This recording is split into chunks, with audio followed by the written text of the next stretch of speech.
Sad day today, folks. Very sad day. Let's get Alan in here and let's go. Alan! Alan! Alan! Alan! Alan! Alan! Hey, where is he? Hey, you gotta hit the button. Yeah, there you go. Hit the button. Is that our background? Yeah, well, I'll fix it. How's it going, man? Good. Woke up to not the greatest news. Yeah, Chuck Norris at the age of 86? Passed away. He had a health episode, I believe, yesterday, and we received word that he has passed away. So we dedicate this show to him. Yeah. And I don't know, legend. Yeah. What Let's be honest, at 86, he still had a good 60 years on him. Yeah, at least 60. So yeah, and all the jokes about Chuck Norris, he's beating death. He went to heaven for a rematch with Bruce Lee. So there's all the, jokes and whatnot, but truly a legend. So we lost a great one. And we'll apologize today. We had some technical glitches, something with StreamYard, had to set up a new stream, but here we are. We're doing the show. The show will go late today. We have 2 interviews with filmmakers. I can't wait to talk about these movies. We've got reviews and lots of news. So let's say hi to everybody as we begin the show. Let's go. Yeah. All right. BMO better. RIP Chuck Norris. Rest in peace. Thanks, BMO. Nigs. Chuck Norris isn't dead. Bruce Lee wanted a rematch in heaven. That one's going around. That's a good one. Thanks. Well, it's a team up to take down the devil. Palm, extra long stream today then, yeah? Yeah, it's going to be. Yeah, Wow. To make up for the fifth, we are a few minutes late as we set up, but this was beyond our control. We didn't have time to prep. So blaming StreamYard here. Yeah, we are, because it was their fault. All right. Christopher Moonlight Productions, happy Friday. I'd like you all to invite you, Texas residents, to my AI in filmmaking talk at Progresso Hall in San Antonio, April 9th, part of Geeks and Drinks AI April, hosted by Outside the Canvas. Yeah, this is something Chris Moonlight is doing. It's for indie filmmakers or any filmmakers that want to attend. We have a link. I will share it in the description, but also I'll bring it up here. Here we go. There we are. The Business of Film series, adapting visual special effects in film using AI, and should be interesting. It's I believe it's free, and we will put the link in the description. Lori, if you take care of that, I appreciate that. So there you go. Very interesting stuff. Cool. Yeah, okay. And we should bounce off. Christopher has a new article on Film Threat, and guess what? The Film Threat site is back up. Yes, we had. Yeah, it's what's so funny? It is Mercury in retrograde. I know that's like a thing. It's a joke, but we truly had, tech problems with the site for the last week. It's fine. It's back. Everything's fine. Yeah. We moved to a new server. We added memory. We're good. We're good. Mm-hmm. So thank you. Entered the pearly octagon, says Dr. Zayas. I assume Zayas when you say Dr. Z 73. And another one here. Yeah, Eric Stratton, member for 39 months. Wow. I've been in 10 hours of OG KC 135. Some of Hail Mary's Zero G scenes, okay, but some were, overly floaty and random movie. You move when you push. We'll save. Always save that. We'll save Project Hail Mary comments from when we discuss it, but they'll make more sense in context. I have a lot of nitpicks about the movie, but it did not ruin my overall enjoyment. Yeah. So in fact, I got a bucket. What can I say? I I got a bucket which came with a patch. Yeah. Very excited. I collect patches. I think it's great that we finally have 3 good movies in the theater. Yeah, 3 good movies this year. Couple more soups, and we're getting right to our news. All right, Matthew Ham for 2. Chuck Norris counted to infinity twice. Oh man, thank you for 2, Matthew. Chicken wing for 1999. I haven't almost cried watching a movie in many years. Oh yeah, here, save that for save it. Yeah, I'm saving it, Chicken Wing. We're not ignoring it. We're saving it. Here's a couple more, and then we'll start. It says Chuck Norris. Pull it up. Matthew Ham for 2. Chuck Norris could divide by 0. And Graph Lab for 2. In the name of all that is holy, #cancel Disney Plus. Yeah, every month I get my. You spent $38.99 on Disney Plus. Really? Is that what you're paying? Yeah, because I'm paying for WWE pay-per-views. Right. Pissed me off that they moved off Peacock. Yeah. So let's get into it. And apologies if we seem a little off today. We're just a little off because the show is off. But let me see if I have all my banners here. Let's lighten things up a bit. Oh, wait. Yeah. A couple more. More and the show starts. Okay, get it set up. Bruce Leroy Jenkins for 2.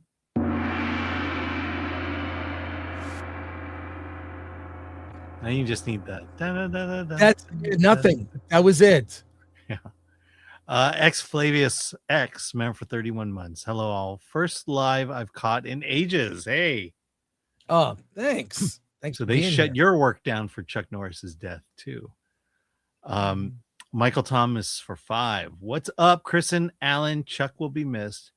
Come and hang out at ICCC Con in June. It'll be cool. Is that the Chicago one, or am I thinking of something else? What is it? C2E2? Oh no, that's Chicago. No, he's saying ICCC. Okay. I can look that up real quick. ICCC. Yeah, a couple more here. Yeah, it's the International Conference on Coordinated Chemistry. Bush and Rio Cat for 20. Please consider giving Chuck Norris his own Film Threat tribute episode. Well, this happened just before the stream. I'd really want to prepare for that. We will discuss it, and we'll discuss more on Monday.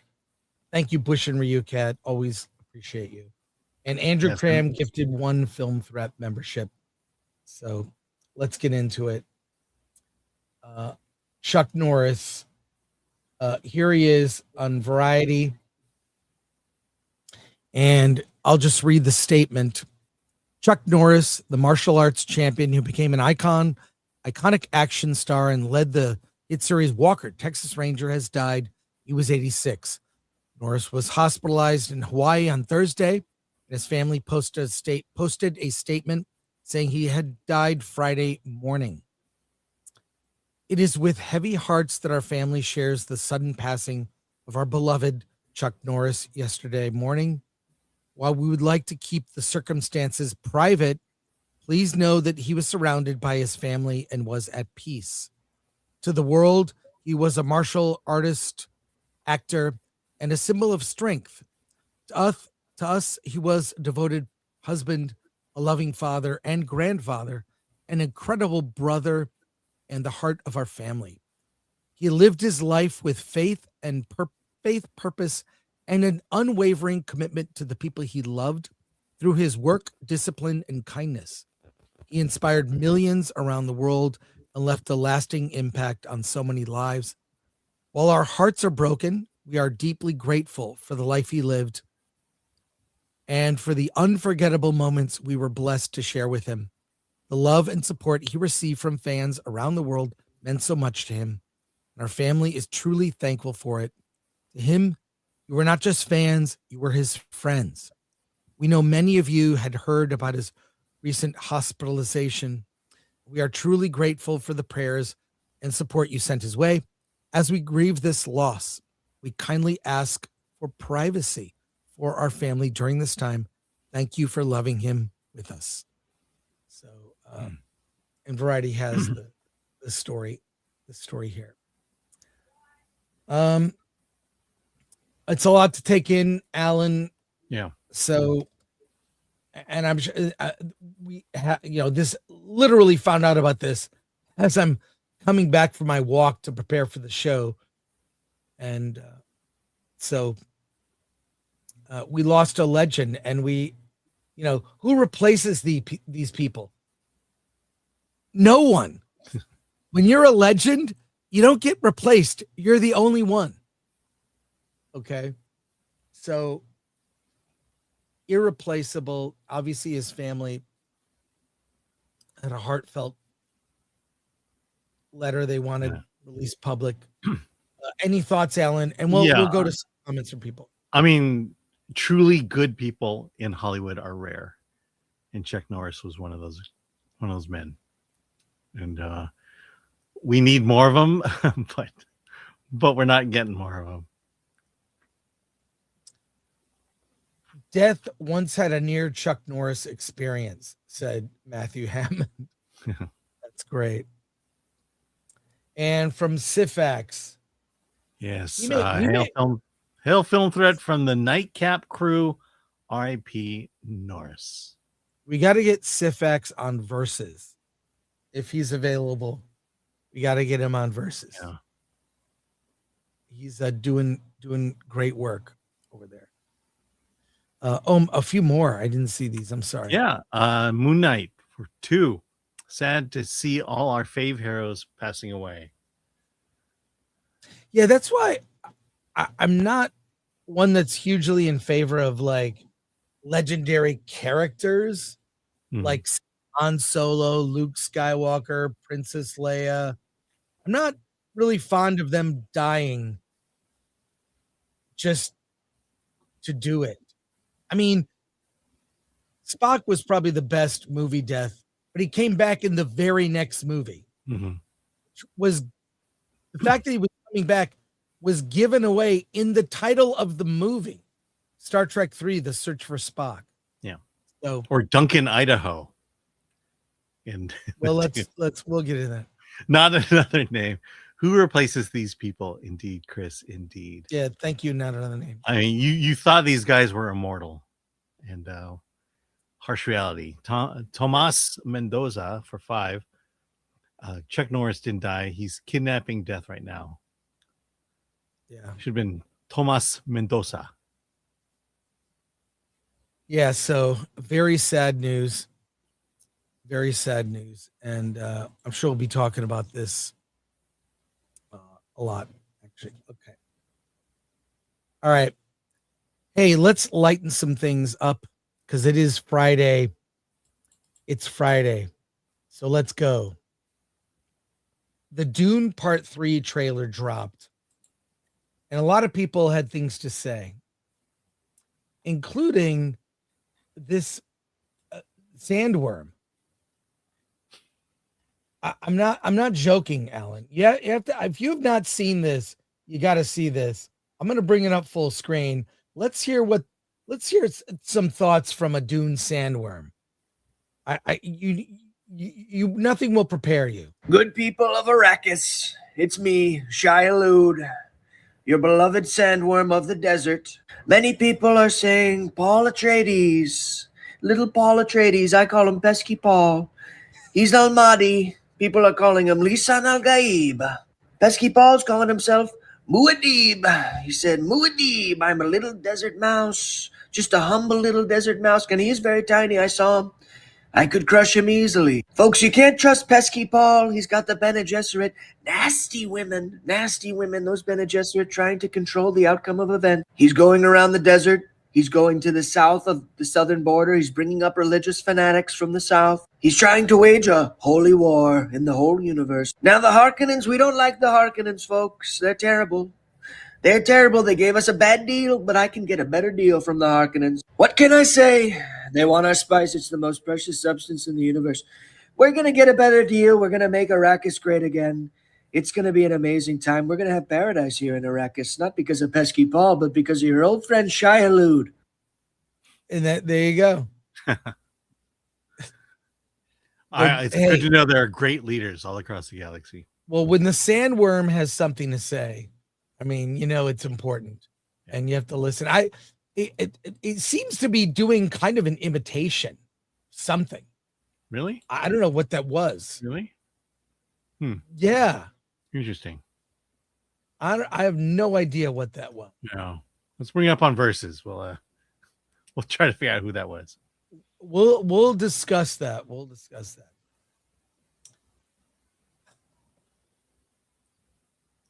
I feel like I'm off my game, Alan. I know. It's like, wow. Off my game silence. today. It's just, yeah. A deafening tone of silence. Hey, we had our stream. We had troubles with our stream. We're going to have more troubles now if we do this. And that is if we watch the trailer for Balls Up. Yeah. Have you heard of this movie? No. Okay. But the name alone says it will be great. Okay. You don't often see a red band trailer. What is a red band trailer? The trailer itself is R-rated. We're going to watch it. I have seen this. I only want to watch this to see the look on your face when you get what this movie is really about. But yes, I saw this trailer ahead of the Pout Pout Fish. Did you? You did not. No, I didn't see it. Of course you didn't. All right. We have a lot of movies to review, news stories. Let's watch this trailer just because I want to see the look on your face. Balls up, people. Balls up. Get ready. It's going to be fun. In order to win the World Cup account, I have devised a condom that covers both the penis and the testicles. What is happening here? What do we... I don't know. I can't look away. Is Steve from HR here? I didn't invite him. Ugh, the fun police. Actually, I'm here. Oh, fuck. This is my product. I was working with the Kinks. Well, I had some kink. I should be the one showcasing it. There is no better designer than you, Elijah, but there's no better salesman than Brad. Introducing the Balls Up. Why hasn't anyone thought of this before? The official condom of Brazil 2025 is the Balls Up. You two are so good together. You don't see it. Oh, nope. But I do. I'm gonna make sure you're there at the World Cup final. How about a toast? One for you, one for me. That should be our mascot, not some hot dog. I want to punch that dick right in the dick. Take it easy. Here I come, sausage boy! No! Bat, Elijah, bat! What just happened? Brazil has been robbed. What happens if they catch us? You ever see The Purge? It'll be like that. Let's go. Get in. We need to get out of Brazil. Shit. Ow. Learn how to drive, asshole! Or don't learn. You're good? Oh, no. You gotta be fucking kidding me! This is madness. We're gonna die out here, aren't we? Oh! You ready? Oh, my God! Oh, 100%. Oh, it's a crocodile. I think it's an alligator. Is it really mad when it's about to eat us? Look at these minnows. They're drinking my pee. Little piss fish. They're gonna fish my dick. Oh, God. Adventures never ending. You may be wondering why I kidnapped you. Imagine how much cocaine we can stuff into these condoms that we can swallow and smuggle. Is there a problem? Do you want some Tabasco on it? It's not the flavor so much. It's more that it could choke me to death. I fully understand. Holidays? Adventures never ending. Okay, that would be fun to see with an audience in a theater. That is a raunchy comedy. It's I don't know. I would like to see it. What do you think, Alan? Yeah, I'm in. You had me at Balls Up. And then you had me with Paul Walter Hauser. And then Benjamin Bratt. Yes, Bail Organa. Hey, in keeping with age restricting the stream, How about we watch another trailer, Alan? Are you ready for this? And I can't read this. What's the name of this thing we're about to watch? Hold on, let me make my screen bigger. Oh, it's T-Star TTY Killer 5 0G. Okay, people are saying this is the reaction to this on it's on X. It's only a 1-minute teaser, but it's the comment from Charles Curran is, if you think AI film can't be art, then explain this. We're gonna watch this. I want to watch you react to this, because this could exist in real life. It's called Titty Killer 50G. Now, did they film this in the vomit? I have no idea. But, I think after Project Hail Mary looks like it'll be a big hit. Yeah. This could be next in a series of movies of people in outer space. So far, the physics looks amazing. Okay, let's watch it. It's only 1 minute. 3 years after a string of brutal, unsolved murders of local co-eds with impossibly fat milkers, the women of Delta Delta D will be headed to the new space station as part of NASA's Project Bust. It's scary. The titty killer just disappeared. We're going to be 250 miles up. The only person watching us get changed is going to be a 60-year-old man at Cape Sinigo. I heard in space your boots actually get bigger. Why exactly are they sending a shuttle full of sorority girls to space? Son, the only thing bigger than the NASA budget after this is going to be the strain on those girls' sweaters. This is like the plot of a movie written by a 12-year-old boy. This is the first time I've felt safe since the titty killer. No. I don't think it's him. Do you? Who else would go all the way to space? Now listen, sweetheart. The boys down here tell me you're flat as a board. If that's right, you're basically invisible to them. You might be our only hope. Alan, what do you think? I mean, what do I think?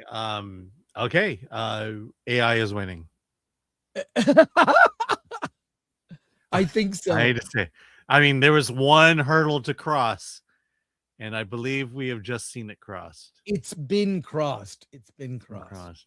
So, I mean, it is simulating not only physics here on Earth, but now in outer space, and I'm all in. All in. A few more news stories before we get to reviews and your comments. Ryan Gosling, a lot of people talking about Project Hail Mary. He has a Star Wars film coming out. He's been doing the interview circuit, and some really good clips have emerged. We'll watch more on Versus on Monday. Here's a fun clip worth sharing. Let's watch this. Here we go, Alan. From Josh Horowitz podcast, Happy, Sad, Confused. But I'm just curious, like you obviously grew up with Star Wars, right? Like 1 to 10, how obsessive a Star Wars kid were you, and what does it mean to you? I didn't see it until very late. Seriously? Yeah. I had watching Star Wars. Days of Our Lives instead of Star Wars? I was watching Days, yes. But I had Star Wars sheets. The first sheets I ever had were Star Wars. Right. And I had them in my trailer when I made the movie. Same why sheets? Is that weird? Don't make that weird. I didn't know. That was involuntary. I can't control my face sometimes. But why did you think it was weird even for a second? Wait, what, are they the same childhood sheets, or you like went on eBay? You're like, so let me I find still those. have the childhood sheets. My mom kept them. I didn't keep them. I didn't say anything. When I told my mom I was doing the movie, she was like, I still have the sheets. So I had them for inspiration. Okay. Now that you've made it weird. No, I didn't make it. It's a sweet story. No. That's fine. What's the date? Okay, we're gonna watch more from this interview, but I you know what I love? Gosling never brings up politics, never pushes anything. Every conversation is either funny or an interesting insight into his character. He just seems like a good guy. I'm rooting for him even before the movie begins. Yes, he is the better Ryan, in my opinion. Yeah, for sure. I mean, look, him alone is getting my daughter to see the movie. Well, that means something. Getting her to a theater. Yeah. That's apparently important. she and a bunch of her friends are going to go see this movie. One of the things we saw earlier this week was the trailer for Dune Part 3, which, the Batman Part 2 stars Robert Pattinson. He's also in Dune Part 3. Apparently, the movie has a major villain problem. I know you have notes for this story, Alan. Here is Pattinson. I've heard that the script is extraordinary. That's what I've heard. Mm-hmm. Extraordinary. Yeah. In fact, they wouldn't greenlight the movie until the script was completed. Yes, that's the philosophy. But what is this? I didn't hear about this. Yes. Tell me. Are you going to bring this on screen or? There are notes for this story. Okay. Well, I see. Oh, yeah, I'll bring it on screen. Sorry about that. Okay, here we go. Batman Part 2 is running into a significant behind-the-scenes hurdle as it struggles to cast the role of Christopher Dent, a key villainous figure and the abusive father of Harvey Dent. According to reports, several major actors have declined the part, including Robert De Niro, Stellan Skarsgård, and with Brad Pitt also rumored to have been considered at one point. The string of rejections has created a casting bottleneck just as the film gears up to begin production in May, adding pressure to an already tight timeline, raising concerns about potential delays or last-minute changes. The role of Christopher Dent is particularly important because it impacts on Harvey Dent's origin story.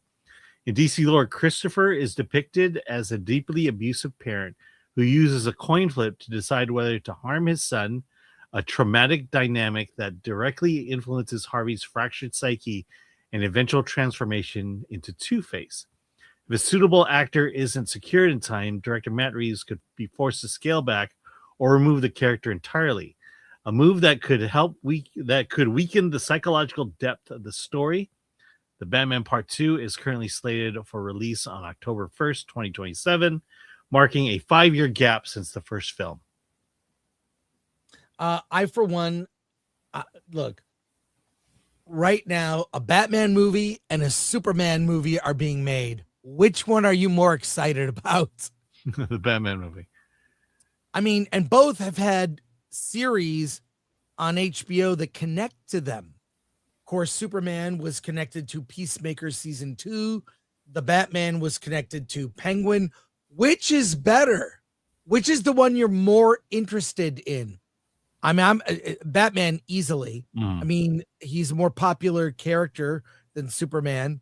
I don't know why Gunn couldn't find a way to fold Pattinson Batman into his DCU. I think there might be some egos involved in that, but easily a major villain. Who, you know what? Batman 2, if it's less than the first movie, and I don't think it will be, it'll certainly be better than whatever I think Gunn is cooking up for Superman, Man of Tomorrow. What are your thoughts, Alan? Yeah. I mean, I like the first movie, but it was so low that it's hard to go lower than what it was. I think you can easily make a better film about this. I mean, how many lines does this character have in the movie? Let's just say it feels like you could start shooting and then add that part later, or even better, maybe you don't need to cast someone like Robert De Niro or Al Pacino or Stellan Skarsgård. Maybe you just find a really good actor to do the role and maybe launch someone's career. I don't know why it has to be an A-list name. So I don't know. These stories tend to be like, oh, well, we found an angle we can talk about. The Batman might not happen because they can't find Christopher Dent. When it just seems overplayed at this point. Look, I think you can find a no-name to do a really good job at it. Well, ask yourself, who has the momentum? Superman and Gunn's universe, or Batman and Matt Reeves? Well, which one has about more is Batman, but there's not a whole lot of momentum behind that. 5 years is a long time. Everyone got 5 years older in all that time. True. Hey, we have a lot of movies to review, including Ready or Not 2, Here I Come, Dhurandhar, The Revenge, Project Hail Mary, The Pop Pot Fish, Vampires of the Velvet Lounge. Did you see that, Alan? No. Oh, yes, I did. Yeah, I did.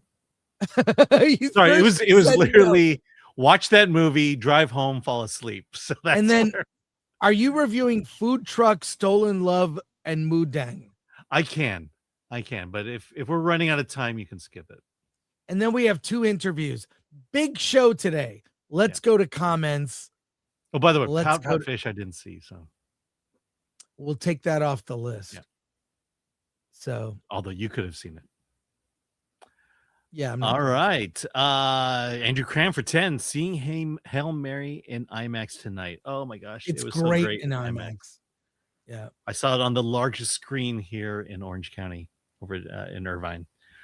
Michael Thomas for 5. Hail Film Threat. The ICC Con is a Star Wars con in Tennessee. It will be awesome if you guys had a panel or podcast at the con. Chuck in a better place.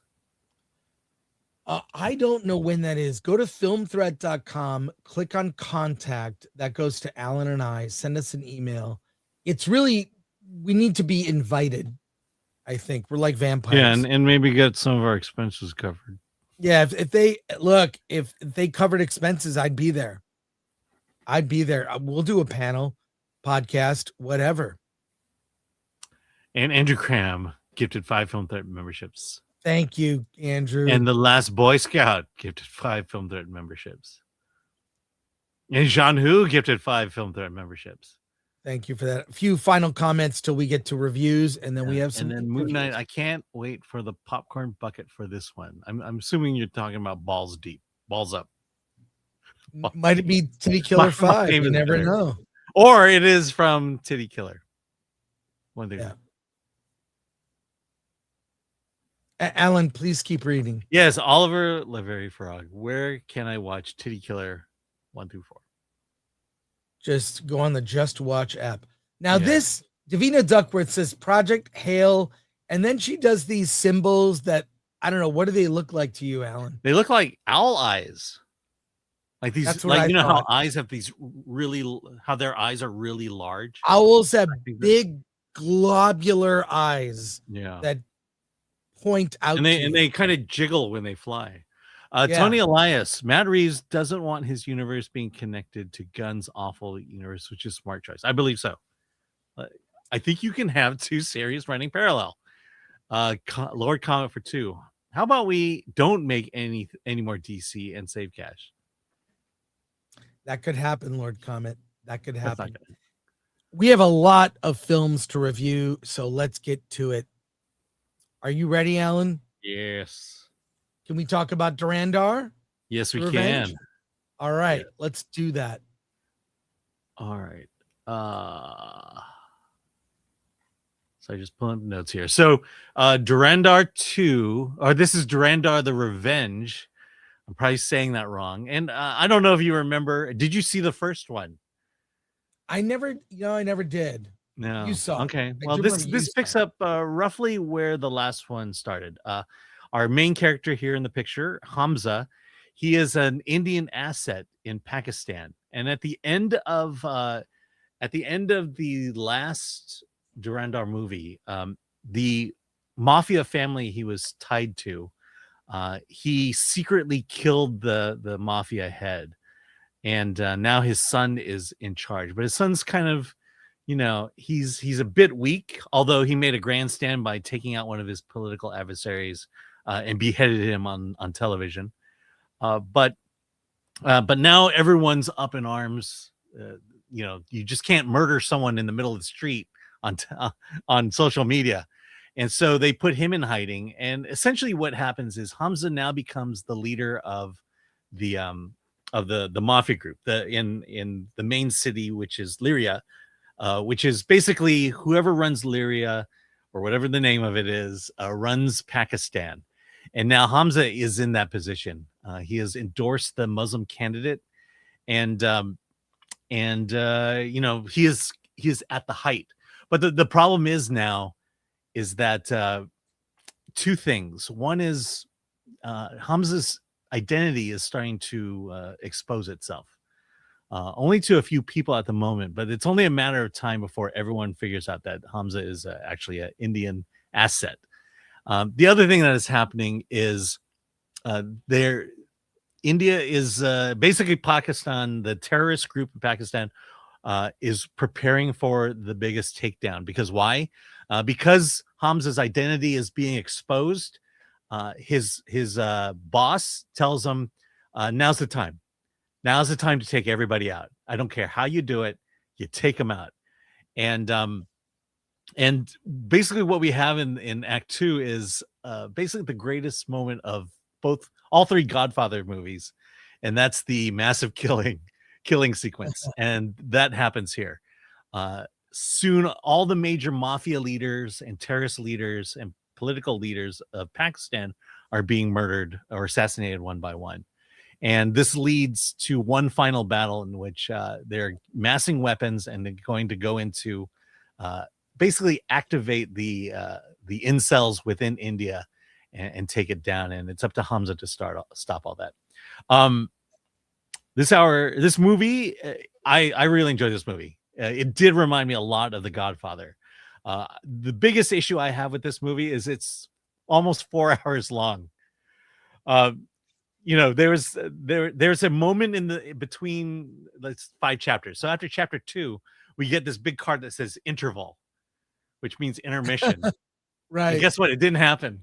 And you could hear, look, my audience, my screen was sold out. And you heard a lot of groaning from a lot of Indians in my audience. This is it's just action packed. It makes it very clear at the beginning of the movie that this is not a documentary. This is not true facts, but it could have happened. This is just action packed, a lot of blood, a lot of gore, a lot of fighting, a lot of violence. And again, you have this mafia intrigue that happens throughout, and then just like I said, a great murder sequence from a la The Godfather. So definitely, I recommend this movie. The other thing is, every time I review an Indian movie, anytime I say anything critical about it, that's what the comment will be all about. So I'm just gonna say that I really enjoyed the movie, and 4 hours is damn too long to watch this movie. Well, they need to put those intermission in. And actually do it. I mean, I saw RRR 8 times in a theater. When they put up the screenings where they had the intermission, they put up a clock. You'd have 5 minutes. It would count down. You knew how much time you had. Oh my God. Yeah. Well, there's this great Return of the King moment where, look, I don't think it's a spoiler to say that there's a big battle between the big bad guys at the end of the movie, or the Hamza and the big bad guy at the end of the movie. And as this battle is being waged, and you realize that it's probably going to go maybe 10, 15, 20 minutes. I look at my watch and go, there's still another hour to this movie. And I was like, can't this movie just kind of ended there? But look, the reason I got criticized with the first one is, I mentioned that this is essentially Indian propaganda against Pakistan. And look, I'm not going to say it this time, even though it probably is true. But it's very pro-India and it's very anti-Pakistan. And and let's be honest, it's still playing out today. I mean, they almost went to nuclear war with each other a year ago. So there you go. All I can say enjoyed it. I recommend it. You can rattle sabers all you want. What country makes the better movies? Yeah, it's India. Sorry. Let's go to comments. We don't get a lot of Pakistani movies. Oh my God. Huge 50. Thank you so much, Nandy000. Wow. Yeah. Wow. What did you just do? Why are you sleeping? Dhurandhar 2, the chapter 6 coordinator twist was the best part of the movie. Didn't expect that character to be an Indian agent. Oh, you're giving away the ending. Get away. Okay. Well, you said Yeah, that. the interval block. Read it. You got to read Yeah, it. the interval blocks felt weird, felt forced, like it could have been forced. Yeah, I mean, that was I'll be honest, that part, the interval block, came at a weird time because it came a little too early. Yeah, clip that, please. And it came after the second chapter, and there's 3 more, and it just felt early in the film to put it there. But I wound up walking out anyways to refill my drink. Thank you very much, Nandy. We appreciate you. Yeah, thank you. Thank you very much. A couple quick comments before we go to our next review. Yeah, Lord Comfort 2, R.I.P. Chuck Norris, the best fighter known. Well, now we have Hamza. David Smart Jr., member for 17, R.I.P. Chuck Norris. I am so sad. And let's get to some more reviews. Ready or Not to Here I Come is the sequel to Ready or Not. It's one of those like just action pack. I wouldn't say necessarily girl boss, because the character in the movie, Grace Ledomas, played by Samara Weaving, she's an unwitting, she's unwitting in terms of like she's kind of forced to become an action hero. She's really just defending herself. She marries into the Ledomas family. She has to pick a card to play a game, and they're playing hide and seek. In the first movie, in hide and seek, they're playing it to the death. Ready or Not 2 picks up directly where Ready or Not 1 ended. And it's funny. It came out, the first movie came out, I believe, in 2019. So a little 7-year gap between movies. It was right around then. But the best thing about this is Samara Weaving. She finds out then, since she's dispensed with members of the family, the wedding party, that has brought something new into play. And Chester Danforth, played by David Cronenberg, so good. It's a very bit part in the beginning of the movie. He is awesome in the film. I just gotta say, he's watching the news, and it says endless war in the Middle East. He picks up the phone. He says, end the war. He hangs up the phone, and then it says breaking news. The war ends. It just shows that all these families, which basically sold their souls to the devil, control everything.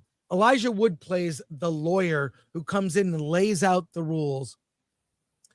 And the rules are that Grace must survive until dawn, and these other families will be able to gain power if they kill her.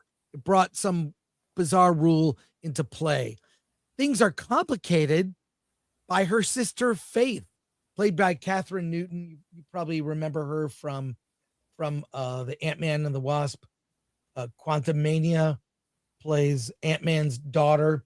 Anyways, Faith is her estranged sister. They're now brought together, and both of them must do whatever it takes to survive the night. They're being hunted down by these families. Sarah Michelle Gellar plays one member of the Danforth family. Her brother is Titus, played by Sean Hattasey. And this movie is, look, yes, the action is over the top. Yes, it's gory. Yes, it's completely dismissible, action, entertainment, bloody, gory. At the end, I had a good time. It's actually more of a comedy. The first one was more of a thriller, took the concept more seriously. The second one leans way into the comedy. I mean, when some of the family members don't live up to their contract to the great Satan, they end up exploding. The gore is on the level of humorous gore rather than really gory gore. There's a really funny fight scene where Grace, she gets hit with mace in the face, like at this place where they're having a wedding. Another person gets hit in the face with it, and they're trying to fight, but neither can see. So they really lean into the comedy. Don't take this movie too seriously. It's fine. You'll have a good time. Just lower your expectations. Good thing, the running time, it's short, just over 90 minutes. I had fun. Not going to change your life. If you got an hour and a half, enjoy yourself. So a mild recommend. I'd probably give it a 6 out of 10. I had fun. Alan, did you see it? I don't even know if you saw it. No. That's okay. No, I've seen enough. You know what? Blood and You gore. don't. Yeah, you don't need to see it. You're good, but it's very. I saw 4 hours of Dhurandhar, so I don't need to see more of it. The tone of part 2 is very. It's more lighthearted comedy, and there's a lot of interplay and drama between the sisters. Why did they part ways? And that comes to light. So, I can't say I wasn't entertained, and I can't say that a lot going to the movies lately. Did you like the first one? It was fine. It was more of a thriller, more serious. Right. Okay. Took the concept more seriously. This is on the level of, at times, ridiculous. It does get absolutely ridiculous. Let's go to any comments. Then we're going to talk about Project Hail Mary. Yes. Well, the film is not funny. Raid or Not 2 was twisted, bloody fun. Despite some obvious contrivances, Samara Weaving is great, but can't say the same for Catherine Newton. She undermined the stakes. I think Samara Weaving is amazing. I mean, and you're right. It's like Samara Weaving and Catherine Newton were in different movies. I felt at times. Tom Stewart. So it's a docudrama. Sure. CB the Legend. Spider-Man trailer views are crazy. 714 million views. It might get 1 billion views. Spider-Man is very popular worldwide. Yes, he is. He has been for a very long time. Hey, let's talk about Project Hail Mary. We will be non-spoiler today. On Monday, we're doing spoilers. But Alan, let's talk about Project Hail Mary. I saw it for a second time in IMAX this time. And I got to say, I liked it even more the second time than the first. I got to really just savor the details. While the first time I saw Project Hail Mary, I was kind of like white knuckle, like, okay, please, will this be as good as the book? Will it be as good as the book? The answer to that is no. And while it hits the main story beats of the book, which is very satisfying, I even wish the movie was longer. It's 2 hours and 35 minutes. Okay, some consider that a long movie. Considering what happened in the book, I wish the things that are missing are really more of the science aspects of the book. They really go into detail about astrophage. Obviously, it's fictional science, but they really build up what it does. Even the physics of Rocky as a being, a living being that is not based in, not human-like, not really based with water, say, not a part of that physics. And so I miss the science. I miss, the book and the movie are two separate things. I'm completely willing to let go. And I think as a movie, this really is an amazing job. It could have been 3+ hours for me. I think the thing that I thought was missing were the stakes. The fact that it was the fate of not just the world, Earth, but all life on Iridian, which is Rocky's homeworld. So 2 species completely could be wiped out. And they made it kind of more of a buddy comedy. And while that is in the book and humor is in the book, it's balanced by a lot more serious stakes. I do love the character of Strat, who's kind of running the whole Project Mary program. She's played by Sandra Hüller. Sandra Hüller, I believe a German actress. And Milana Vinogradov plays one of the astronauts. She's in those Verizon Barely, commercials. yeah. She's barely She's in it. barely in the movie, but she could have been in there more.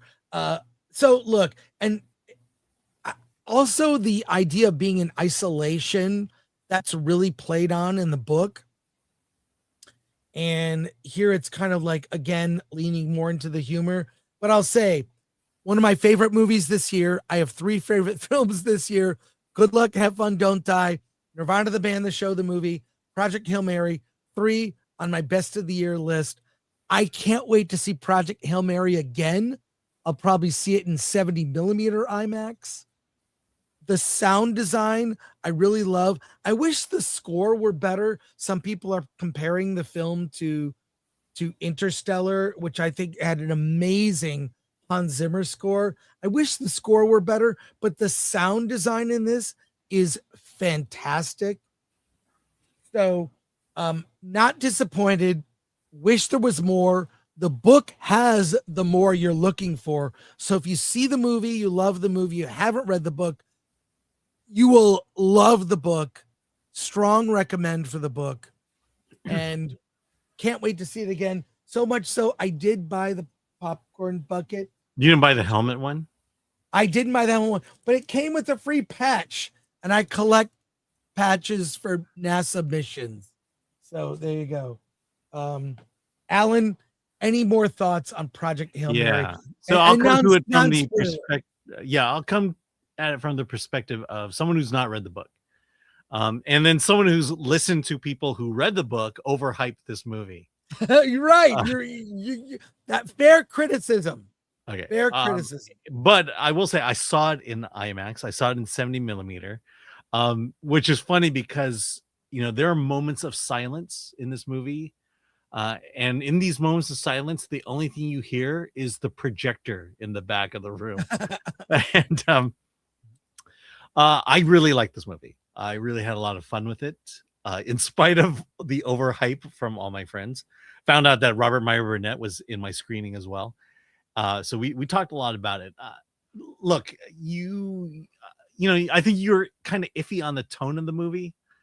I think the tone of the movie, and I think the casting of Ryan Reynolds was perfect and spot on. I think the tone, let me speak to the tone. We're talking about an event, a high stakes event where not only Earth is on the verge of dying, but the whole universe is. And that's really heavy. And I'll go back to conversations I've had recently with a lot of my friends, is that movies are so dark and depressing that they don't like going to movies. And I think the thing that helped this movie, because of the high stakes of massive death, is that you had a lighter tone throughout the film. You had Ryan Gosling being kind of funny. You had, it was just Ryan Gosling being funny. Everyone else around him was deadly serious. They took it at hand. And so knowing that the stakes are so high, I think being a lighter tone helped it be more palatable, so that you're not just depressed the entire movie, but you're able to have good moments. And also you're able to root for the character, root for Grace. Because that's ultimately what you want to do. You want to be able to put your shoes in, put yourself in Ryland Grace's shoes, and say, how would I do this? What would I do? And that's the other thing I like about this movie, is it's this giant thought exercise. What would you do if you're in this situation? You're alone in space. Right off the bat, you're destined to die. There's no going back. And so you're dealing with this idea of sacrifice. The needs of the one outweigh the needs of the many. Then you also have Rocky coming aboard. And yes, cute character and all, but there is this idea. Now you're in this thought exercise of, well, how do you communicate with him? What can you do? How ultimately are you going to do it? And then this shouldn't be a spoiler because it should be common knowledge, but Ryan comes with Earth technology, Rocky comes with the technology from his, and they have to basically work together to solve the problem. And so yeah, this is just one of those world universe ending feel good movies. and I would definitely recommend see it.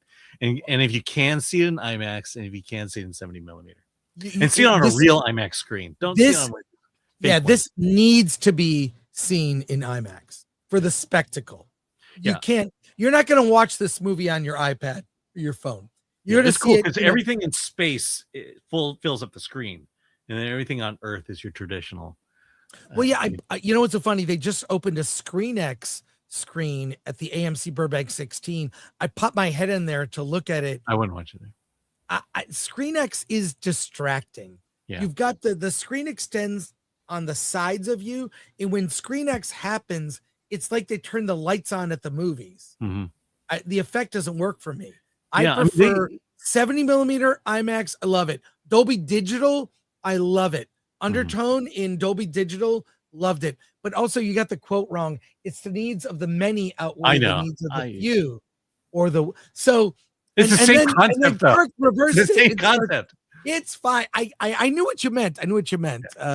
It's okay. I never misspeak, so I'm perfect. Yeah. Of course, I'm. Yes, you tell me that all the time. Yes, I'm lying. But no, you're right. I agree. The tone of the book, parts of the book get really depressing. You know, Strat goes into like, if the countries of the world even work together, half of life on Earth will be gone. Like, people won't survive. It's catastrophic, you know, failure of all systems. She goes into like, they go into detail about those aspects. And so there's all this pressure on Ryland Grace. He's not. And the one thing I saw an interview with Andy Weir, you know, the movie is similar in ways to The Martian. Yeah. And one thing with The Martian, the character, lead character in The Martian, played by Matt Damon, he doesn't change. He's this optimistic science guy who's going to science his way to survival. He doesn't change. Ryland Grace in Project Hail Mary, that's what Andy Weir set out to do, was have a character who has an arc. He changes. He's not a hero. He doesn't want to sacrifice himself. He is not brave. He becomes all those things out of necessity. And that is the heart of this movie. So, and you're right. So many movies are depressing and dark. You know, dystopia is done. Dystopia is done. We're done with dystopia. We've had enough dystopia. We're good with dystopia. Let's move on from dystopia. We need more hopeful, optimistic stories. And this fulfills all of that. It does have so many harrowing moments, but all my criticisms are nitpicks, and I only have a lot of those from reading the book. In spite of that, loved it, and I will see this movie for the third time in theaters before it's gone, because I really love it that much. And there you go. So for me, 9 out of 10. And if you like the movie, you haven't read the book, read the book. It's even better.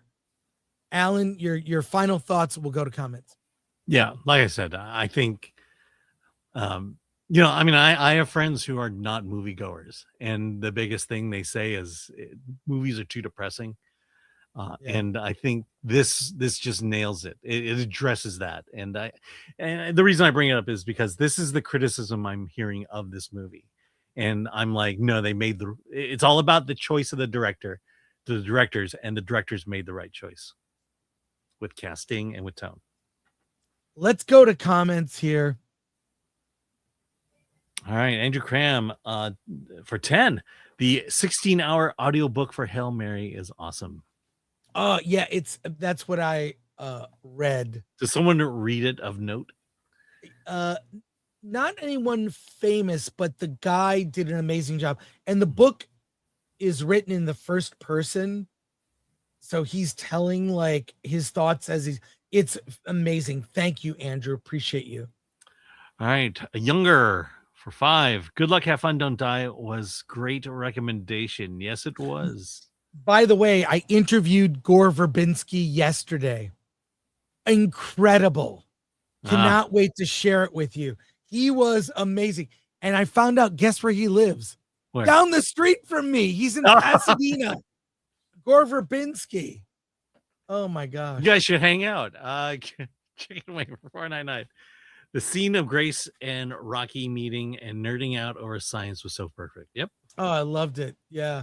When he figures out that thank you for this necklace, and it's like an oxygen molecule.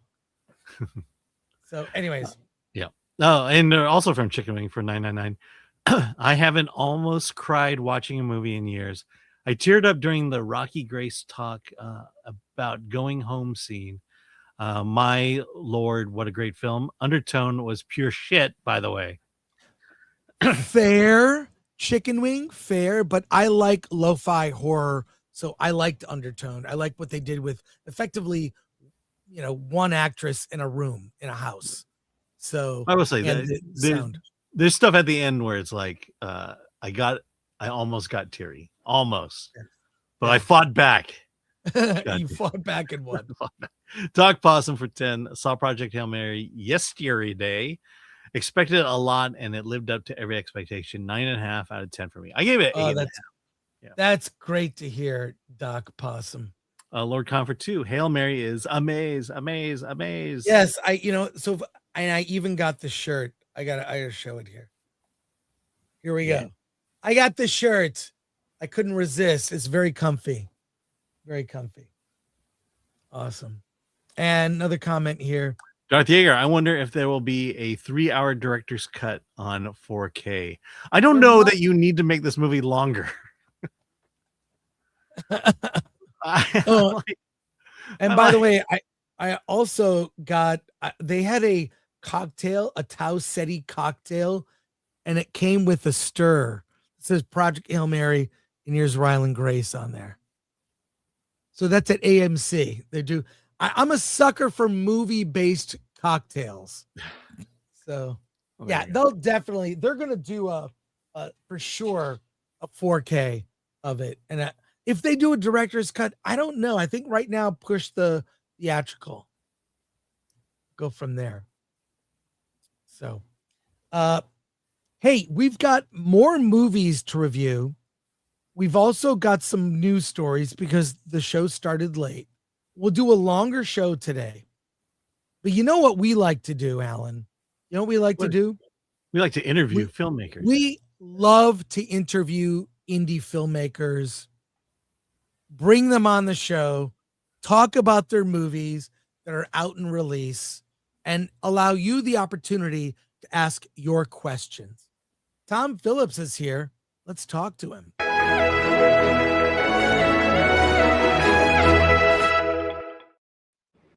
Hey, Tom. What's up, guys? How we doing? Oh, great. First of all, great to meet you. Great to meet you guys. Apologies this morning. We had an issue with our stream. We had to set up another stream. So you got the link. I'm so happy you're here. I'm grateful. No apologies, please. Thank you for having me on. I'm pumped. Great. Well, let's talk about your film Between Wars. I want to share the trailer with our live audience of like 1,200 people watching live. Awesome. I want them to see it. Before we do, what led you to this project? And by the way, I have to compliment you. Great cast, by the way. Amazing. Oh, great. Cast. Thank you. Yeah. So tell us what led to Between Wars. How'd you get this project? Well, going? I started writing this a really long time ago. I wanted to make, I'm born and raised in Yonkers. I'm a New York guy, and I wanted to make a New York film, but I wanted to, like that Mean Streets, Taxi Driver, that sort of toughness to it. But I really wanted to focus. I had read an article, this was years ago, about how, when military was coming home, there was like 22 guys a day, men and women that were taking their lives. And I was like, none of that just seemed right. I don't think it seems right to anybody. So I wanted to use the reintegration of a Marine back into the streets of the Bronx, and then surround it with the insanity of what goes on in, the streets and past life, and also that message of hope with it. Michael Imperioli scenes as the counselor, PTSD counselor. So it was based on really just wanted to write a great story, wanted to make a movie, and sort of pay tribute to, the Scorseses and the Abel Ferraras and those guys of the world that kind of led me to want to get into making films. Let's take a look at the trailer, and then we're going to take questions from our audience. I know the film got a really good review on Film Threat, so that's encouraging. Yeah, you must be happy about that. Oh my God, yeah. All right, let's take a look at the trailer right now together. You don't want to hear the truth. You want to sit around and feel bad for yourself, act like a tough guy, blame everything on your father, how you grew up. Please don't waste my fucking time, man. Oh, what? Please. You think you fucking know me?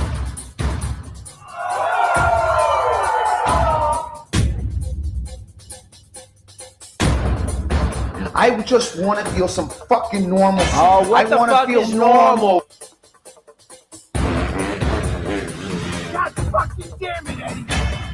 Taking your meds? Man, you gotta stop drowning it out with the noise of the past, made up loyalties to a fake war and a fake neighborhood code. You're not dancing that. You put me in a fucked up place. No, we're doing fucking business with sign flash and gangbangers.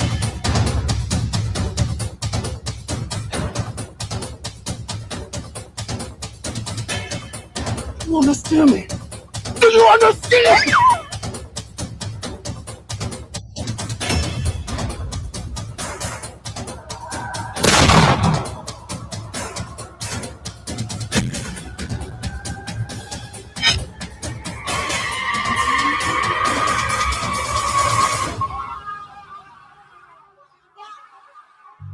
But it didn't change shit. Nothing changed. Stories don't change, names change.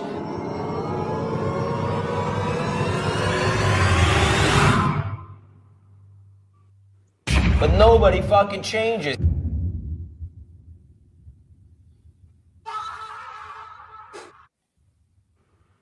Now, how did people get hurt in the making of this movie? I still cringe when I'm watching this right now. Oh man. I cannot believe nobody got hurt. I can't believe it, and I'm so thankful. Every time I see that scene where our lead character grabs the bat, holy smokes, man! Just filming it, I was like, "Oh my God, please!" Because these guys were in the moment, and the actors were unbelievable doing what they were doing, and thank God. But nobody did get hurt. Everybody was actually got up, hugged each other, and laughed. So that was as opposed to crying and walking away in an ambulance. But nobody got hurt. And then how did you pull this cast together? I mean, don't just say, I want ripped guys who like to beat the fuck out of each other. That might have been the casting call. Well, let's start with Michael Imperioli. I worked with Michael. I shouldn't say I worked with him. Michael opened up a studio in the early 2000s called Studio Dante in Manhattan. It was a theater company, and he produced original works from playwrights. And I was a part of his company. And he had not only acting lessons, which, professional actors would come in, guys he knew, like John Voight would come in and give lessons. A couple of guys from The Sopranos, even Dick Cavett was in there one night. It was pretty awesome listening to his stories. But he gave, Michael didn't give classes, but another great writer, playwright, was giving classes. And so I wanted to constantly take these writing classes, and so it really started there.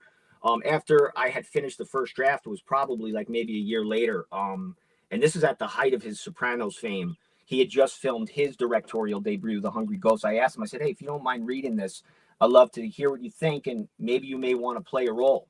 And he said yes, and I was like, holy shit, thank God. I didn't think he was going to say yes, but I knew I had to ask. But he was very generous, and it really all started with him. And then the rest of the cast came together over because this movie didn't happen right off the bat. Like, so the kid who plays Eddie, he is an actor from the Bronx, and I knew he was Eddie. I knew of him. He knew my family, and I was like, oh, this is Eddie. The kid who plays the lead, talented actor from Philadelphia, very tenacious, a lot of courage. He was dying to play this role, and he I don't want to say he didn't beg me over the years, but he was very persistent about it. And he went like full blown, almost method probably to a fault on the character. So Bosco 100, who plays Delgado, he came from my DP. My DP is a Brooklyn guy. He started out as a documentary filmmaker with And One. I don't know if you remember And One back in the day. They would film the guys playing basketball. They were like sort of like the underground basketball tournaments that would go around. He brought NDO on, the big gigantic guy. He brought on Bosco. Harley Flanagan, I read his book because always loved Harley and the Cro-Mags. And I read his book, and I wanted to work with him on his story.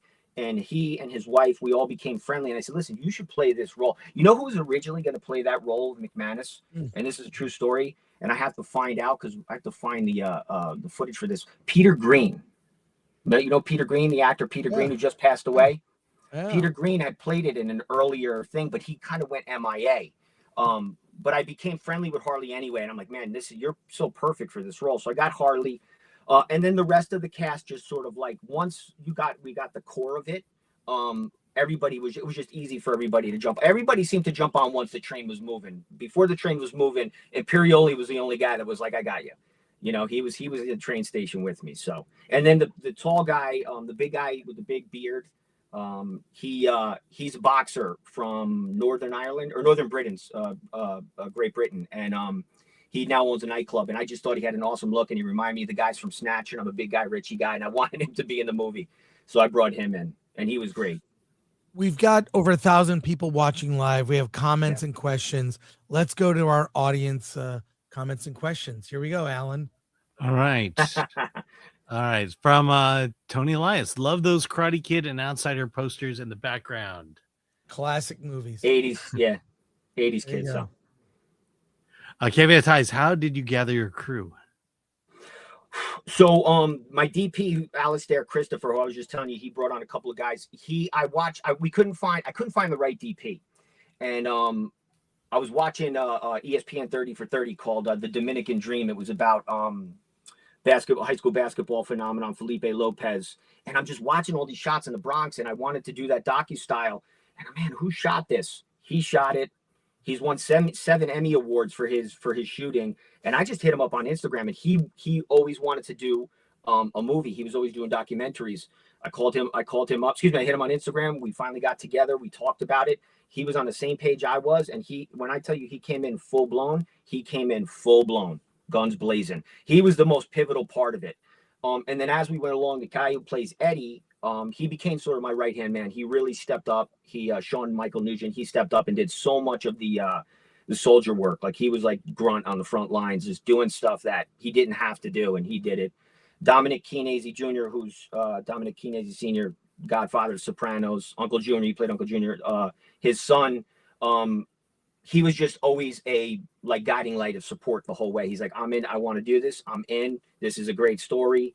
And he was perfect for the role. I mean, there was nobody else, playing Carlos. So the crew was just, it was patchwork, man. Just kind of like, snagging people up here and there. The sound guy was brand new. I paid for that in post, but it is what it is. So did you film in New York City or? I shot Michael Imperioli's days in the city. I shot a lot of it on the streets of Philadelphia. And when I tell you not one cop, not one complaint, not one person yelling at us. And we were down in what is that called? Kensington, Kensington, that crazy area of Philadelphia. We were down there shooting those fight scenes. And we were on the streets all over the place. And it mocked for the Bronx, which was great. And nobody bothered us in Philadelphia. So big shout out to Philly. But we shot a bunch of stuff in the Bronx, most of it in Philadelphia, Imperioli scenes down in Dykeman. Well, good for you for not shooting in LA. Yeah. No. More questions from our audience here. All right. AD Ellis, this is your first film credit. What gave you the confidence to step behind the camera after writing the script? Was the intent always for you to direct? And did you find did that make funding it difficult? As far as confidence, I just always knew I could do it. I wrote it so that I know I could direct it myself. I didn't go to film school. I didn't do anything that was, other than working behind the scenes of a bunch of films, like, doing that old, getting coffee, helping with locations, whatever it was. As far as finding funding, this is where I sort of drew the line. I got so sick and tired of chasing money. Finally, I just said, F this, I'm not doing this anymore. And I'm like, I'm doing this my way. A buddy of mine was crazy enough. He believed in me and what I was doing. He became my executive producer, Marino Rickard. Another buddy of mine who's out in LA, he was the associate producer. He helped me with money in post. But confidence was never, I don't want to say I'm overconfident. It was never, confidence was never the issue. I always knew I could do it. It was a matter of like, who am I going to do this with? It wasn't more like how, but who, More, and another question here. I think the obvious one people want to know. Yeah, for Tony Elias, where can we see the film? It's on Amazon Prime. It's on Fandango Home. It's on Hoopla. For some of the boomers, Xfinity, DirecTV, and it'll be on. They're still out there, man. And it'll be on Apple and Google Play over the course of the next month or so, and then 3 months. So distribution is Disrupt Entertainment. Ben Yenny, I don't know if you guys know him. Great guy, very transparent. One of the better, in my opinion, guys in distribution.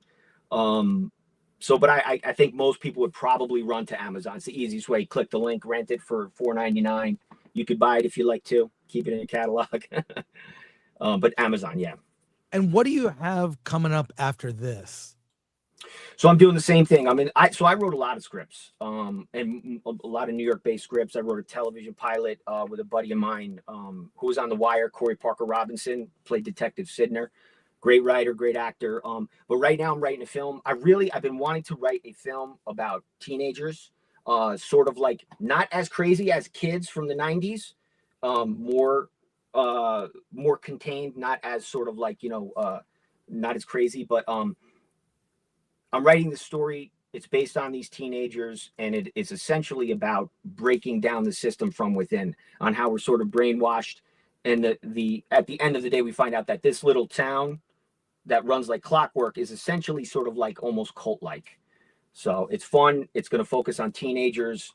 It'll have, your regular story elements with, your mentor, your side characters. And I'm talking to a couple of really cool New York City actors that you guys would know. I don't want to name names because I don't know if they're signing on. So I'm excited, but I'm doing the same thing. I'm writing it for what I have. So the background, the locations are going to be are going to be a main character.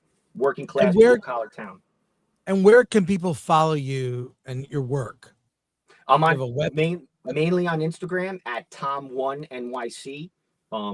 Come by, and then I'm at Between Wars, the movie too, as well. I put stuff up on there. My main one is Instagram at Tom1NYC, and then the other Instagram is at Between Wars, the movie.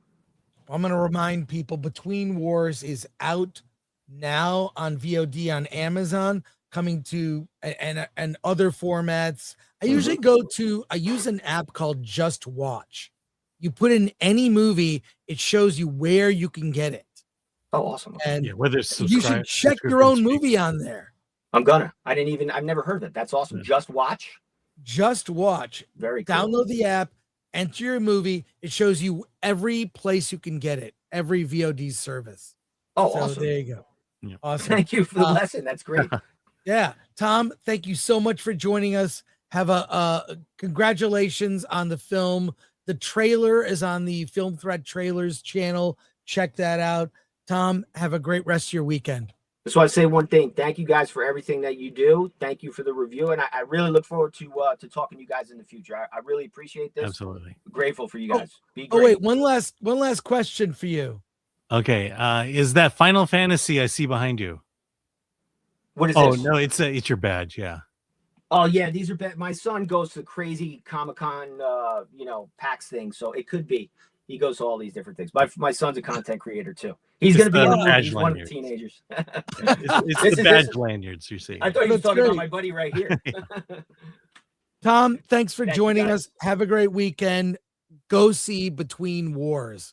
Go see it. Take care. Be good, guys. Later. Thank you.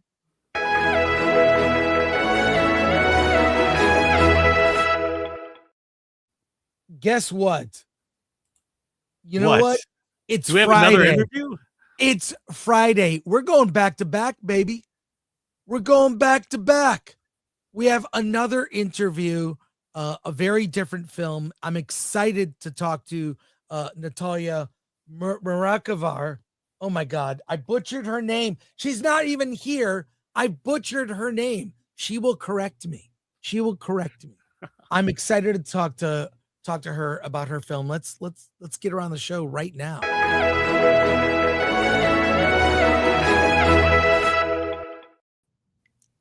Hey, Natalya.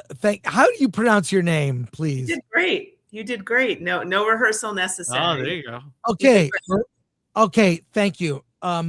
Your film, 15 Days. Well, it's 15 days. It's a little long.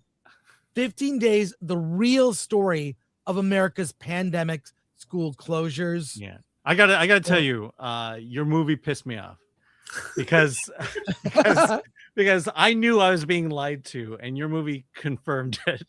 Well, look, I am one of the people who, it's only 15 days.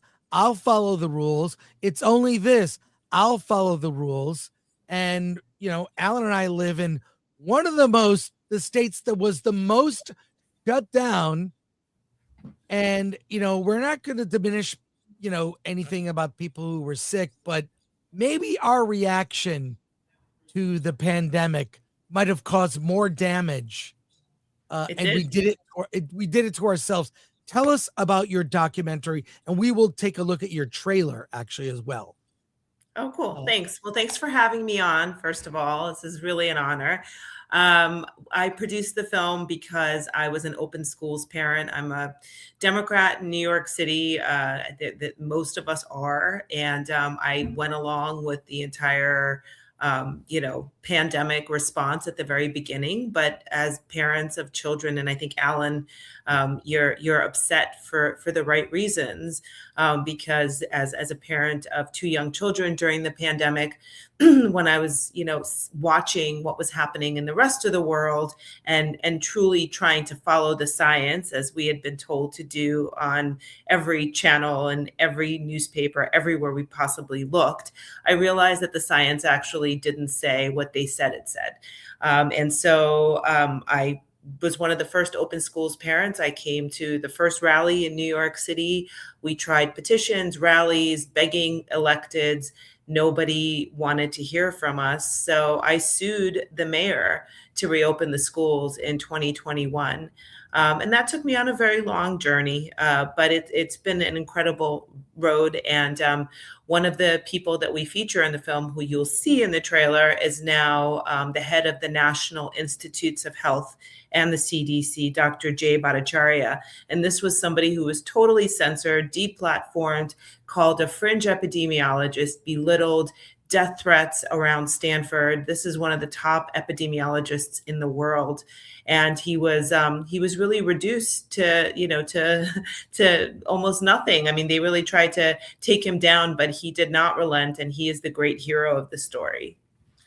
I would describe myself not as a Democrat, but I would describe myself as a 90s liberal trapped in the present.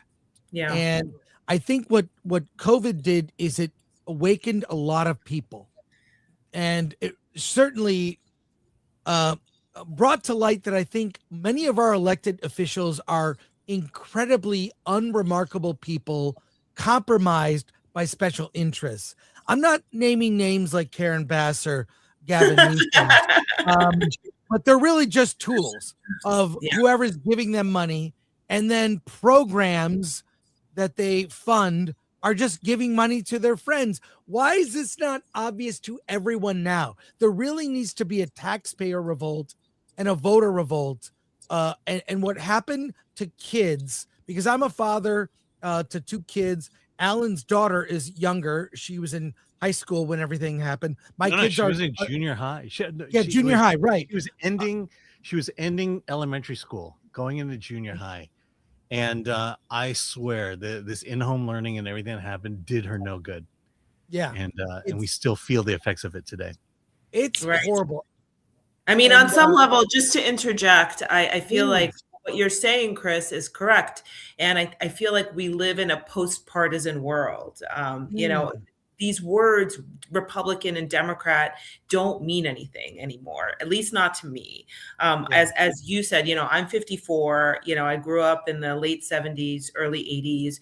Those were, it wasn't easy. It was the Cold War, and I was a Soviet immigrant. So there were certainly challenges there, but it was a different time. And I think the parties meant something. And there was a lot of, bilateral, work together for the country, right? I don't think we're seeing that anymore. And I think so. I don't know. I don't really relate to either party. I'm very much an independent. That's how I feel. I think a lot of people became independent or changed their views during that. I mean, I can't tell you Alan and I would talk privately about what was happening in California. It was horrible. We're gonna go to some questions from our own. No, first of all, we appreciate you coming on our show because I looked you up. You have been on TV. You were on Megyn Kelly. Like, you've done a lot of Slumming It with Film Threat. We appreciate it. Hanging out with us. I have your trailer. Let's take a look at it, and then we'll do questions from our viewers right now. Let's take a look at the trailer for your film. Environmental justice helps create educational justice.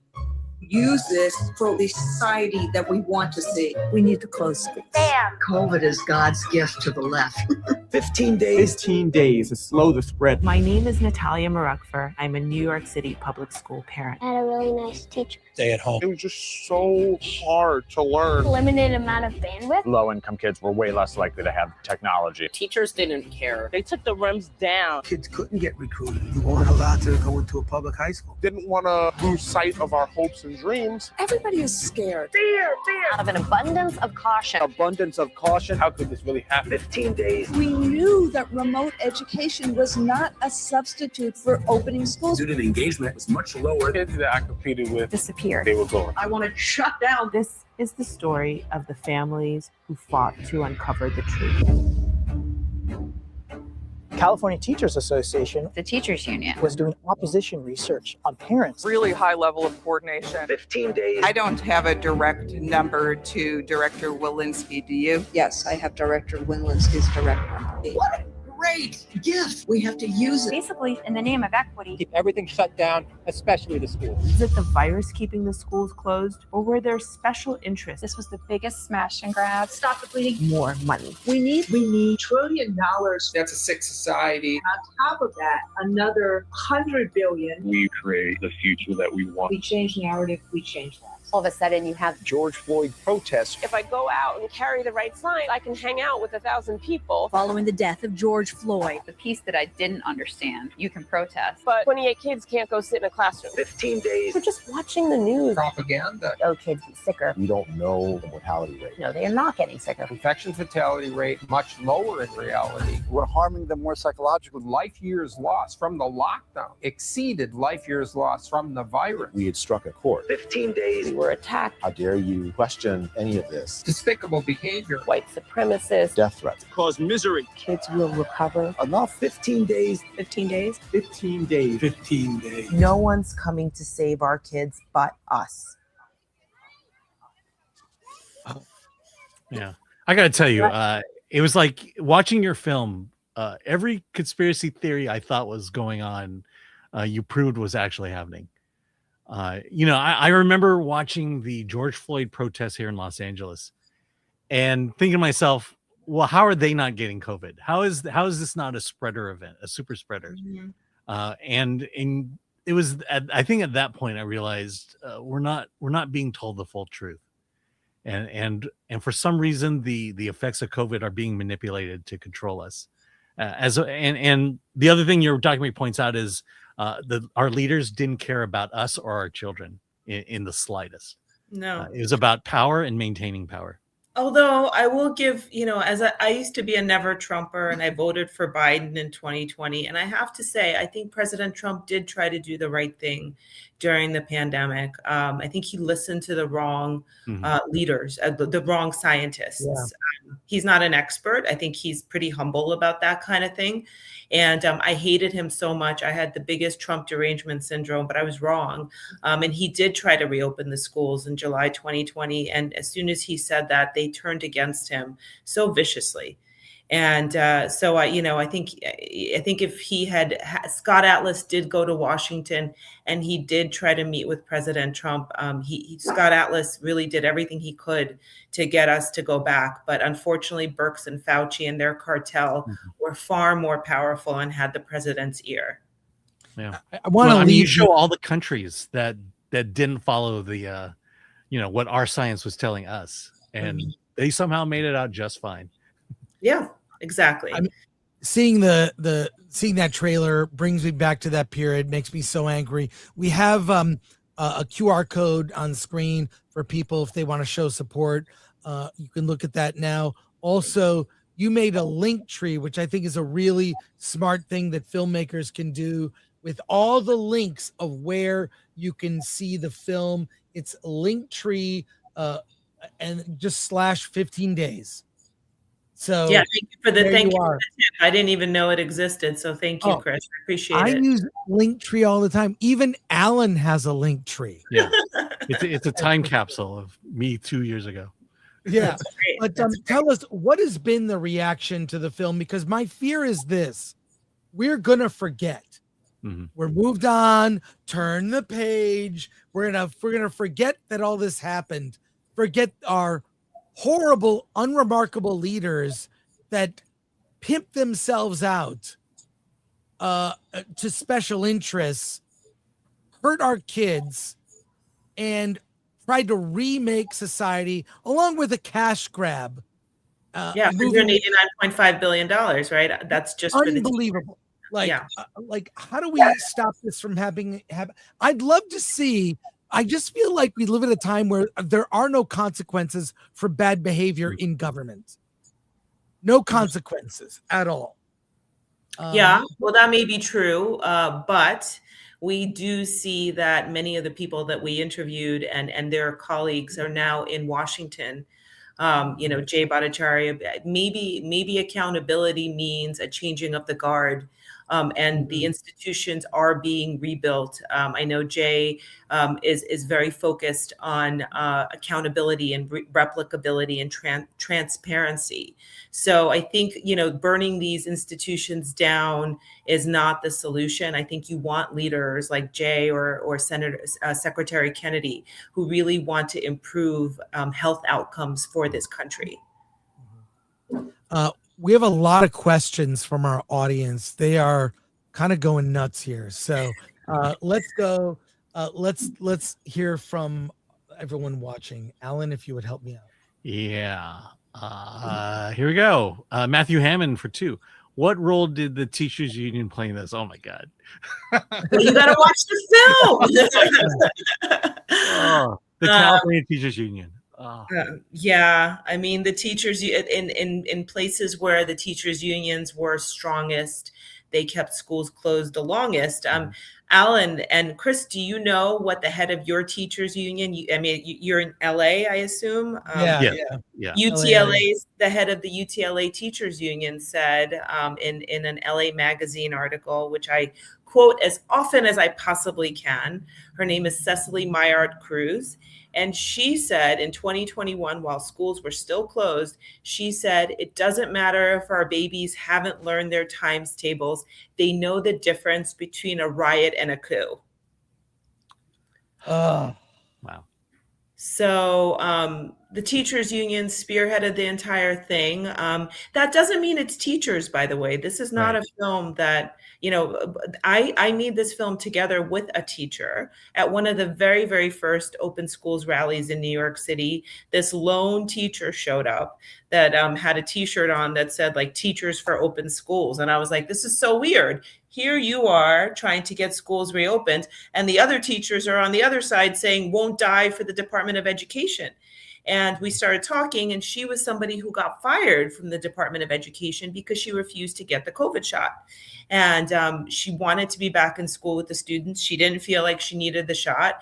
And so she ended up on the outs. And so their loss was my gain, because together with this teacher, who is now a teacher in a homeschool program, we made this film. So this is definitely not, a film that tries to make teachers look bad. Teachers were the teachers union's product. They used the teachers. They didn't help them. It wasn't in their best interest to stay home in their yoga pants, their rapidly expanding yoga pants behind a screen. Okay. They're teachers because they need to be in the classroom. Sorry, my dog is a little bit. It's all good. Well, people outside of California dogs don't understand how powerful the California Teachers Union is, and how they don't represent teachers in any way. Right. And that's the scariest thing. Right. I mean, they basically dictate who gets elected and what laws get passed in California. It's a money laundering scheme. It's a cartel. And you have the NEA and the AFT. They represent not just the teachers, they also represent retirees. They also represent the healthcare workers. We just had a nursing strike in New York State. It's all about extortion, and it's all about controlling the administration. More questions from our audience here. Yeah, ADLS, in your research, what impact did the teachers union ultimately have, and why do you think they're so adamant to keep remote learning in the face of all the growing evidence that said otherwise? Yeah, see the movie. You go into very deep detail about it. Mm-hmm. Yeah, I mean, their goal wasn't to improve outcomes for students or for teachers. Their goal was to keep the schools closed for as long as possible so that they could collect those incredible bailouts. They had three, well, we go into it in the film, but there are 3 rounds of gigantic bailouts. And that's not it. I mean, they were coordinating with other progressive NGOs because there was money that was given to many different sectors. And, the kind of corruption we're seeing in Minnesota, in your state, I'm so sorry, in our state in New York, I mean, that all really came to a head during COVID. They had a great cover for their extortion. Yeah, we need an army of Nick Shirleys to come here to fix California. Sad. All right, the nerd far away, hail Miss Murakhver. How do you deal with the cancellation mob? I don't. I mean, I have to say, speaking out, at least for me, maybe, I don't know why, but I have spoken out on all of these issues. First, it was the school closures. Then it was the masks. There was no way I was going to tolerate them masking our children. I fought like hell. And then, the gender ideology in our schools. I mean, our kids are being taught that they're now born as boys or girls. My daughter, who's in high school now, was taught in middle school that girls were AFABs and boys were AMABs, assigned female at birth, assigned male at birth. I can't stay quiet. I mean, my parents left the Soviet Union so that I would make something of myself, and they sacrificed a lot. So it's my duty to repay that debt by using my voice, however small it is, as often as possible, and being honest. More comments and questions here. We'll just keep going. Okay, from Beach Dad, Natalya, thanks for dragging this back into the light. Never forget. Thank you so much. I will keep doing so. And then he follows up with, the mental health of some teens during that time is staggering. Some teens could not handle the isolation. So sad it happened. The film is dedicated to Noah Sylvester, who unfortunately took his life last May. He was 21 years old, and his mother was one of the first plaintiffs on my open schools case, somebody with quite a few resources, a psychiatrist herself who really tried to save him. So, there are many Noah Sylvesters, and there are other stories, and we will never, ever let them memory hold us. All right, Marcus Spin, does her career cover Seattle or... Oh, does her movie cover Seattle or places that didn't comply? We didn't have an opportunity to go to Seattle. No, mostly California, New York, Washington, D.C., Fairfax, Virginia. No, for the most part, no. All right. ADLS, when you started looking beyond New York to see how things were nationally and internationally, what policies and justifications for them did you come across that made you roll your eyes the most? I'm trying to understand this question. So when you look beyond New York and the major cities, let's see, when you look nationally and internationally, what policies or justifications made your eyes roll the most? I guess that's... Well, I mean, I can just talk about the fact, Tracy Hogue, who's now at the FDA, another incredible researcher, is a dual national, Danish and American. And she looked at and wrote quite extensively about the lack of mitigations and the open schools in Scandinavian countries, in Denmark, where they opened the Tivoli theme park, and then also in Scandinavian countries where they didn't close schools, they didn't keep kids masked, and there was no worse outcome. That rolled my eyes and also just see the tragedy unfolding before us, for sure. Comment here from Joe Pat for 199. Hindsight is a Witch, the movie. So just wanted to support the channel. I want to thank you for coming on, Natalya. The movie is 15 Days, the real story of America's pandemic school closures. You like many doc filmmakers, I have to give you credit. You were called to make this movie. Yeah. You know, you really, it's a mission. And that's where I know that filmmakers that become filmmakers out of, they have something to say, a documentary that is important. So I commend you for that. And check out the link tree with every link to where to find the film. Look up 15 Days. You will find it. Is it on Amazon, all the major ones as well? It's on Amazon, Google, and Apple TV. So it just debuted last Friday. Well, I'm happy to hear that, because sometimes there has been censorship with films that are challenging. So who knows what happens? No, nothing has happened.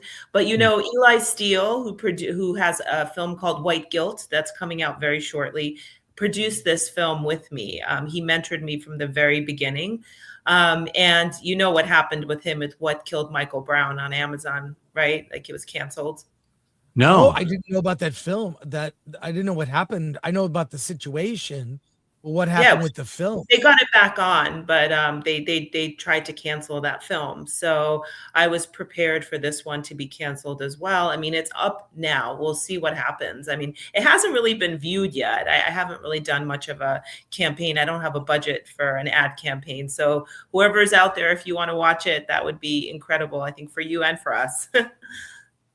We'll post about the movie, rent the movie, or see it however you see it. Natalya, thank you. Send your friend our way. We'd like to talk to him. Eli sent us many of his films, so I know. Okay, I'm very interested.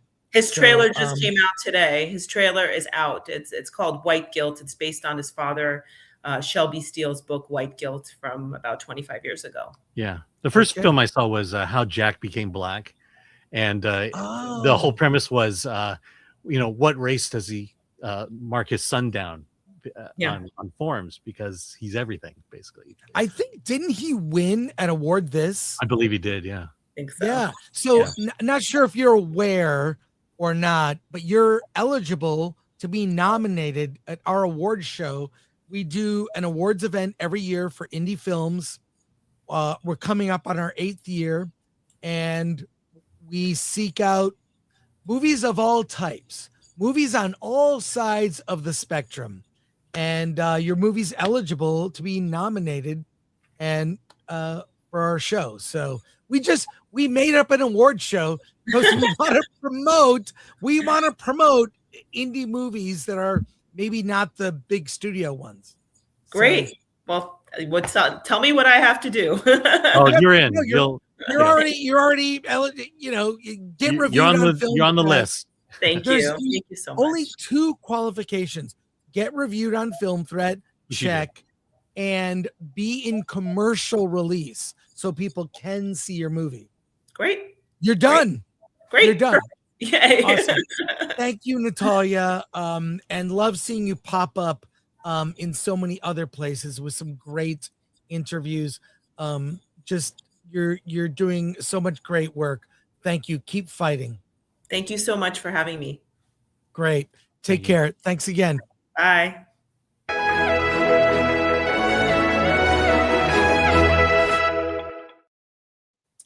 There you go. Look at Tiny Ass. Yeah, yes. we have a lot of reviews on documentaries, especially exposing the truth about COVID. The other one I want to point out is food. We have several docs that just go into how our government has been mismanaging food, has been basically making us weaker. And a lot of that's changing with Kennedy as part of the cabinet. Well, hey, we promised to go longer today. We're keeping that promise. And let's do some more film reviews. We've got a couple more movies that I actually didn't see. Can we talk about that? Yeah, let's talk about Vampires of the Lounge. This Vampires of the Velvet. Sorry, Alan, that's right. Sorry to I know correct it's so you. tiny. That is so tiny. No, here. it's Vampires of the Velvet Lounge. Now, I have seen this trailer, and it looks like an awesome vampires at some goth club fighting. It looks like, I mean, I don't know. It looks like a sister movie to Blade. Tell me about Vampires of the Velvet Lounge. Yeah, let's I mean, if you go back to like the Silk Stockings, like TV shows, that's essentially what this is, but with the vampire twist. So most of the vampires in this movie are in lace, in teddies, and in lingerie. Mina Suvari, you see her in the picture there. She plays the main vampire. Elizabeth Bathory, she's a vampire from the 1600s, and she surrounding her is just a long stream of missing girls, and she essentially kidnaps girls, drains them for her blood to keep her young, and then she has her own little kind of vampire posse, all in lingerie, doing her bidding, and the government is starting to get a hold of what's going on here, and so they send in an ex-military op. She is named Malcolm. She is a former military, and she has become a vampire hunter. And so she is sent in to kind of take down Elizabeth here. And then she has her girl in the chair, played by Rosa Salazar. And so there's basically two things going on here. There's a group of three dudes, college guys who are college friends who decide to have a great weekend, and they come across a website where you can meet exotic women, and that's the trap. And then the second thing is you have the demon hunter taking her down. And this movie is sexy, it's hot, it's bloody, and it's gory. Everything you'd expect in a movie. It's very much a B horror film, done with a lot of swagger and flair. I think the closest comparison I can make to this movie is Sin City, where the colors are muted, the music is very noir. This is just kind of a very stylized vampire story. I had fun with it. I don't know that I'm necessarily the best judge of horror films, considering my disdain for them, but definitely this one, hot, sexy, and bloody. That's all you really need for this. The depth is fairly, it's okay. The story's fine, but have fun with it. That's all I can say. Well, we don't have any comments, so we have one comment. Let's comment. Go to comment. LOL, I looked this up, and the first video I see is worst movie of 2026 so far. I mean, there's not a lot of depth to it. There's not a lot of depth to it. If you like to see, it's I saw the trailer. It looks like something I would love to go see. It probably is bad, but I don't know. I like bad movies. Sometimes I'm in the mood for a bad movie. A good bad movie. Yeah. Another film, Alan, you saw that I didn't, is Food Truck, Stolen Love, and Deng. Yeah, I have no idea what this is about, but here's another movie no one's gonna see. But this comes from. I love food trucks. Yes, I do too, and that's what got me into the theater. And then this is from Thailand. This is a romantic comedy.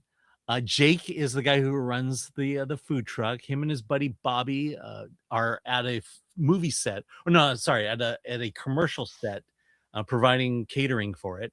And off in the distance is the wardrobe manager, whose name is Miri. She is Korean, and lo and behold, she used to date their best friend. And lo and behold, there's a kid with her, and the kid looks just like their best friend. And they realize that maybe when she left, she didn't tell him something. And so all this to say is that their friend is a popular ASMR podcaster, and they bring him out, and they let him know, hey, this kid looks like you. And they realize, no, the timing's wrong. It's not his. And so as the day ends, the kid hops into the food truck. They drive away. And then they finally meet. But at the same time, Miri realizes her son is missing and might be kidnapped. And so there's this tension story here. The cops want to do the best they can because they think she's hot and want to make a good impression on her. So let's get down to business here. Thai movies from Thailand are basically where American movies were back in the 90s. You know, it's just kind of over the top, wacky plots. This is one of those crazy character type movies. There's a bit of heart to it. It's called it's called Food Truck Stolen Love and Mudeng. What is Mudeng, you might ask? It's a baby hippo that was born at the local zoo. And the little kid, mom promised that she would take him after the shoot to see the little hippo.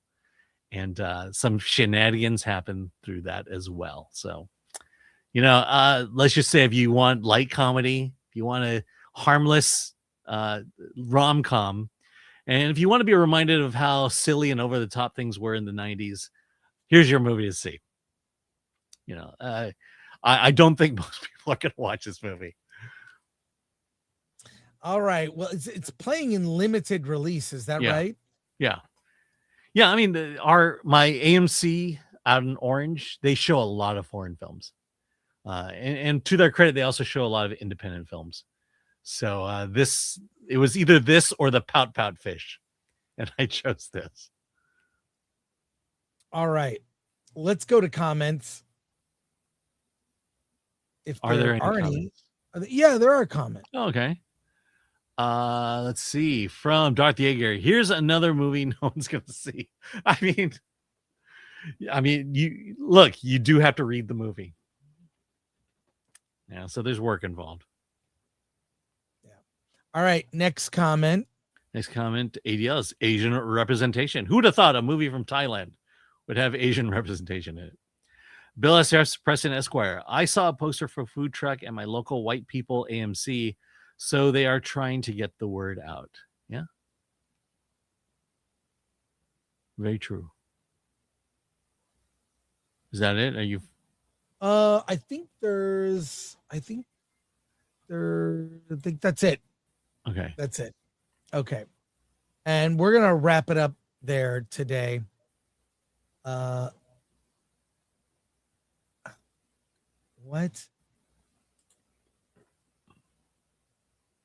Okay. So suffice it to say, Project Hail Mary is the movie to see this weekend. Yeah. Sorry, Alan. I'm having more problems with my computer. We're going to leave it there. I want to thank everyone today. Want to thank our mods, MK Solid, Lord Thothy, Ololique on Rumble, ADL is 24. Want to thank Atomic Glory, Clanuccio. Want to thank my friend Alan. Yeah. Who rolled with the punches. Yeah. So we're not doing the